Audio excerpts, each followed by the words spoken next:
نذهب أيضا إلى مراسلنا من الحسكة سليمان الطويل. أهلا بك سليمان، لتخبرنا أيضا ما لديك. إذن كان هناك توزيع سلل غذائية على الأهالي، لتخبرنا أكثر عن التفاصيل.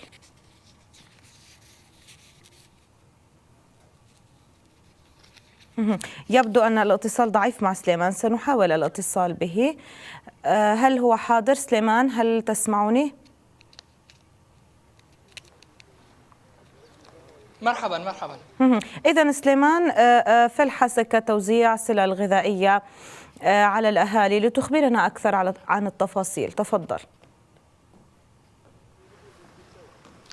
مرحبا زميلتي سامية. طبعا هذه الحملة التي أطلقتها الهلال الأحمر الكردي على مستوى روجافا كردستان من ديريك وحتى تلتمر، مرورا بكل مدن روجافا كردستان، سواء كان قركيلقي، قامشلو، عامودة، درباسية، إضافة إلى زرقان وأيضا الحسكة. كل هذه المدن سوف يتم التوزيع عليها من قبل الهلال الأحمر الكردي بدعم من الهلال الأحمر الكردستاني سلل غذائية. طبعا مجمل هذه السلل أو عددها يفوق 20,000 سلة غذائية سيستفيد منها المرضى وأيضا العديد من الأشخاص في مناطق روجافاي كردستان. طبعا تم التركيز على منطقة تلتمر وزرقان، كون هذه القرى على امتداد الطريق الواصل ما بين المدينتين. كل هذه المدن تضررت بشكل كامل، كل هذه المدن تم تدميرها من قبل الاحتلال التركي، وأهالي المنطقة بحاجة ماسة لمساعدات إنسانية، وخصوصا بأن الفترة الأخيرة المنظمات الدولية والإنسانية أوقفت عملها في مناطق روجافا كردستان،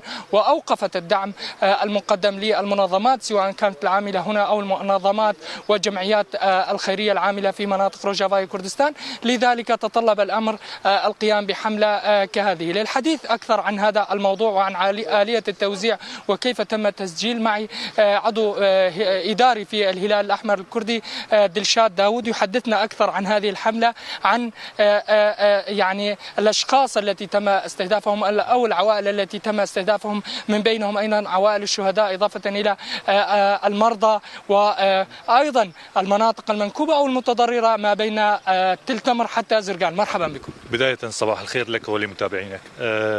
بتاريخ 6 الشهر قمنا بحملة كبيرة ضمن مدن روجافا، حيث قمنا باستهداف جميع الفئات المستضعفة ضمن المجتمع، بالإضافة إلى عوائل الشهداء التواجدين ضمن المدن والقرى. سنقوم في الفترة الحالية من 6 الشهر إلى 12 الشهر بتوزيع حوالي 20,000 سلة غذائية ضمن جميع المدن على امتداد الخط الحدودي والمدن في منطقة الجزيرة في روجافاي كردستان. هذه السلات مقدمة من الهلال الأحمر الكردستاني وبعض الجهات الأخرى الكردستانية، حيث أرسلت كمساندة للشعب روجافا من أجل تقديم الحصص والدعم لهم خلال الفترة التي مرينا بها.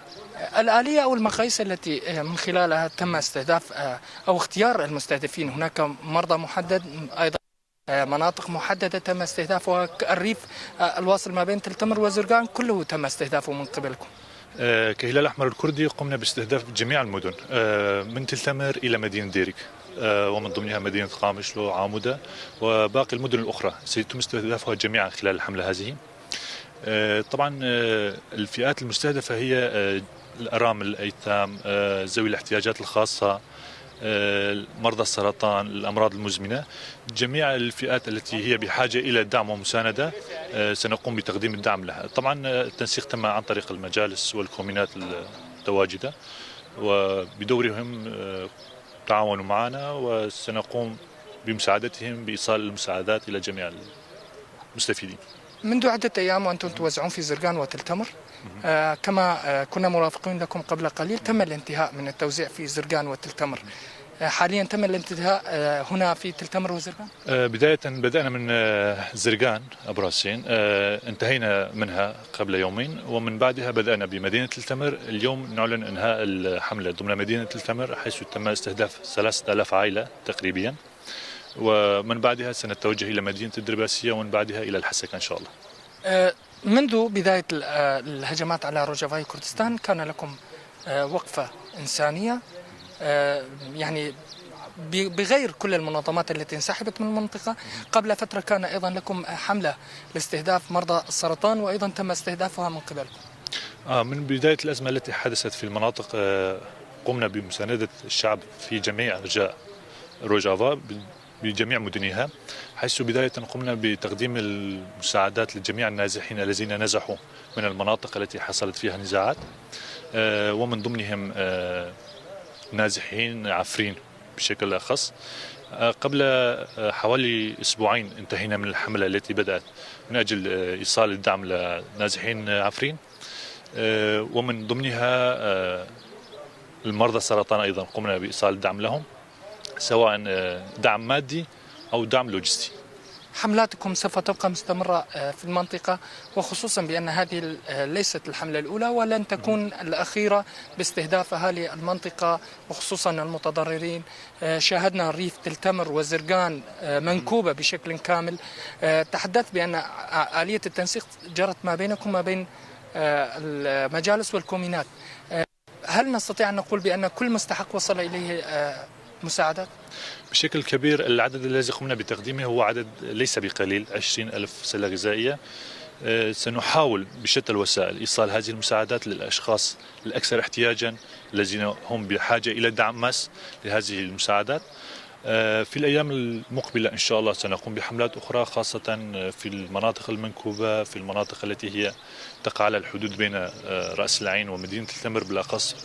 أثناء عودة النازحين سنحاول أن نصل إلى جميع المدن والقرى والبلدات المتواجدة فيها، وإن شاء الله إذا استطعنا أن نصل إلى عفرين أيضا سنحاول أن نصل إلى هناك ونقدم الدعم لهم أيضا. شكرا لكم. شكرا لك.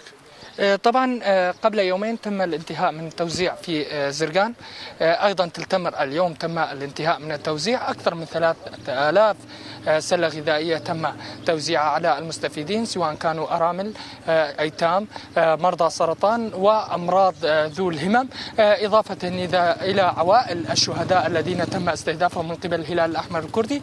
حملة كبيرة قامت بها في المنطقة، 20,000 سلة غذائية، يعني على عدد ليس بقليل في الوقت الذي تعاني فيه مناطق روجافا كردستان من توقف المنظمات الدولية والإنسانية عن مساعدة الأهالي، وخصوصا في الهجمات الأخيرة التي تعرضت فيها المنطقة.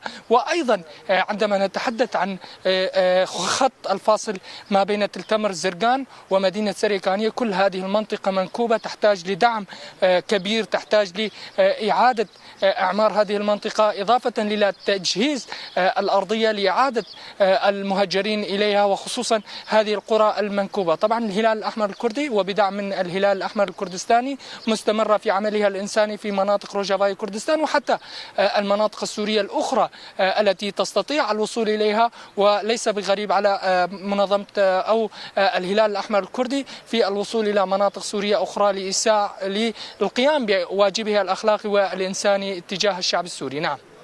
أشكرك جزيل الشكر مراسلنا سليمان الطويل، كنت معنا اليوم في تفاصيل أكثر عن هذه الحملة. شكرا لك.